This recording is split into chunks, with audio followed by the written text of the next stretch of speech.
Next part is security mobile computing. The security issues in mobile computing environment pose a special challenge. Yes, we know that mobile computing is a wireless network. Uh, so there are so many challenges are there for effective transmission between the user and their content from the server systems. So this is because we have to offer services over the air. Yes, हम लोग जो भी ये services provide करते हैं वो एक transmission media जो है वो वायरलेस ट्रांसमिशन मीडिया है over which we do not have any control, उसके ऊपर कोई कंट्रोल नहीं है. So all the infrastructure and technology designed by the GSM and other forums are primarily to increase the revenue of the network operators. So for example हम लोग इसमें consider करेंगे कि SMS technology is operator centric. Yes, WAP requires WAP gateways. These gateways are installed in operator's network and managed by the operator. The security policies implemented by the network operator depends on operator's priority. तो जो भी policies होती है ये operator के based होती है. Okay, operator जो उसके लिए रूल्स एंड रेगुलेशन बनाता है उस हिसाब से हमारी ये सिक्योरिटी वहाँ पर मेंटेन की जाती है और उनके द्वारा ये अपना रिवेन्यू जनरेट करते हैं. ओके, तो कंटेंट प्रोवाइडर इसकी वहाँ पर कोई आवश्यकता नहीं पड़ेगी and not and the need of the content provider. ये आप लोगों का जो है ऑपरेटर जो होगा who is responsible for identifying the threats for your mobile computing and provide the necessary security policies or implement the necessary security policies for the same, so that the content provider will not included or plays the important part in a security mechanism. So in a mobile computing environment, user can move from one network to another, one device to another, one bearer to another. Theoretically, the security implementation need to be device independent. Yes, device आपको अलग अलग होने चाहिए, network independent होने चाहिए, bearer independent होने चाहिए. So there are several security models are implemented and which can offer a homogeneous end-to-end security. तो उसके लिए कुछ स्टैंडर्ड्स वहाँ पर बनाए जाते हैं, कुछ सिक्योरिटी पॉलिसीज वहाँ पर बनाए जाते हैं. So what are standards and why it is necessary? Why is are necessary?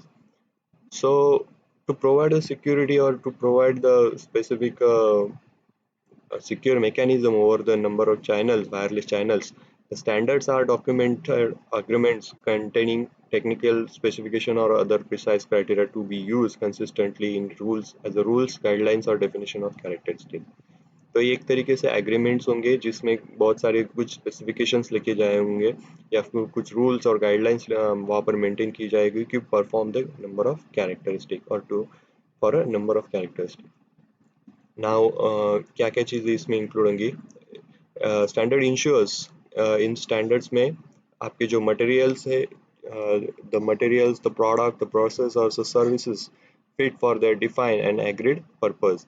जो भी ऑल द थिंग्स होंगी हम लोग जो मोबाइल कंप्यूटिंग एनवायरनमेंट में यूज़ करने वाले हैं या जिसके थ्रू हम लोग ट्रांसमिशन परफॉर्म करने वाले, these all are defined and they are agreed to work with each other एक तरीके से.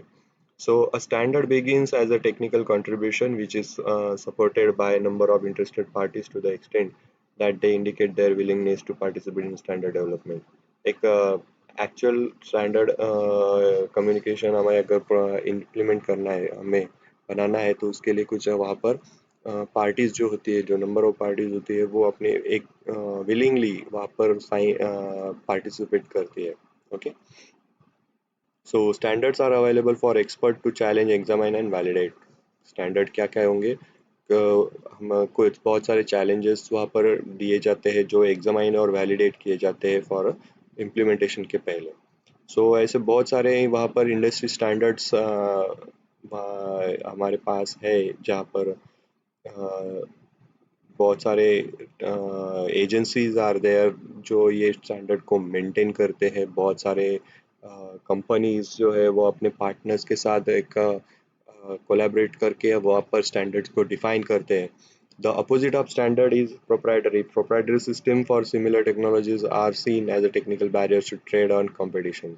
ठीक है, हम लोग अगर किसी मार्केट में इकोनॉमिकली हम लोग वहाँ पर अपने बात करते हैं तो उसकी एक प्रायर प्रोसीजर वहाँ पर आप लोगों को डिफाइन की गई होगी और and you have to follow all these regulations and guidelines provided by your company standards. Okay, so किस तरह से ये हमारे स्टैंडर्ड्स होते हैं और कौन ये स्टैंडर्ड्स बनाता है, who makes the standard.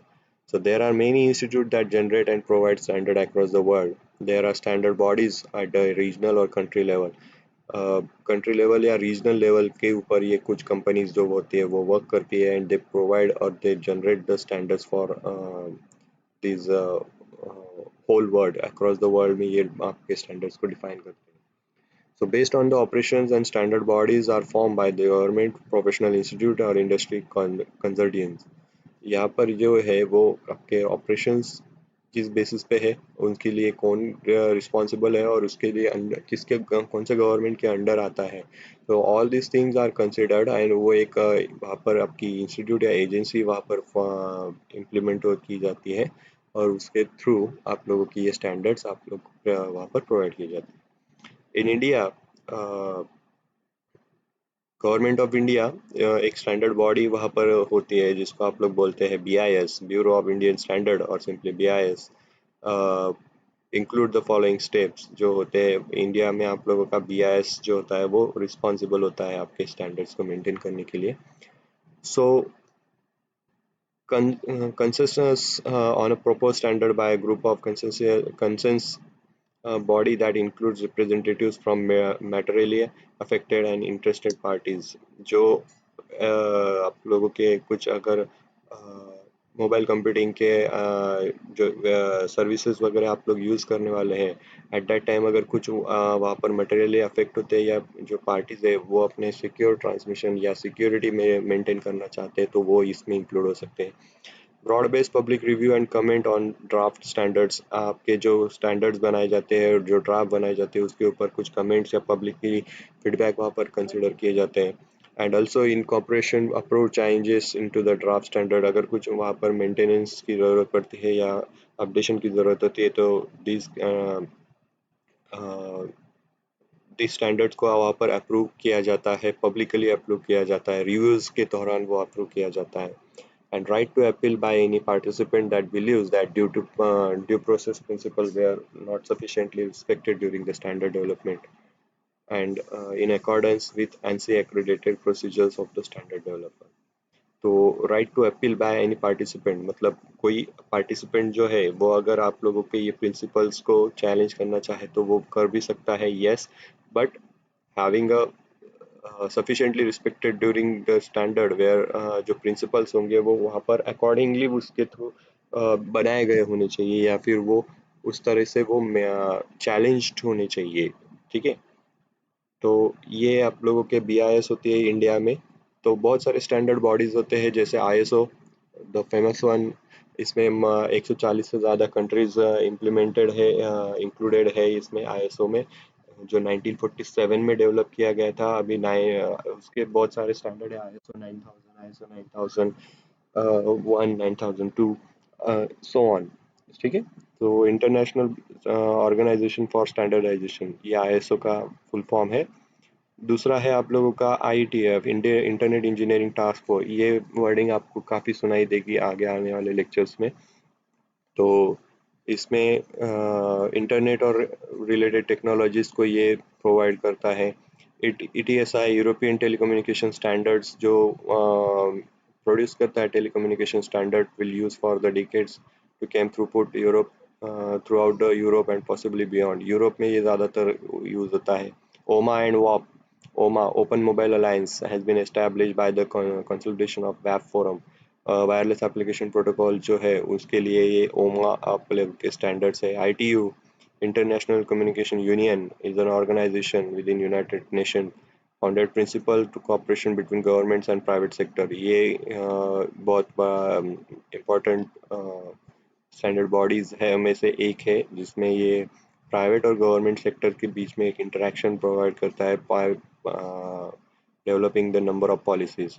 IEEE, yes, institute of electronic engineer, electronic and electrical engineers की इंस्टीट्यूट है, IEEE है. तो one of the engineering field में जो भी आप लोगों के वर्किंग होते हैं जिनको भी ऑथराइज करना है वो IEEE के थ्रू भी वहाँ पर कर सकते हैं. So there are many bodies. EIA, electronic industry alliances are there, world wide web consortium, W3C, 3GPP, so you have to go for it. आप लोगों को ये बहुत सारे ANSI, American national standard institute, तो ये शॉर्ट में आप लोगों को इसको याद रखना है। Bluetooth standards are there. Okay, so this is how the आप लोगों का मिडलवेयर और स्टैंडर्ड्स का वर्किंग होता है। सो बहुत इंपॉर्टेंट सवाल आप लोगों को पूछे जा सकते हैं स्टैंडर्ड्स के बारे में, सिक्योरिटी कैसे मेंटेन किया जाता है और उनके स्टैंडर्ड्स के बारे में किस तरह से आप लोगों को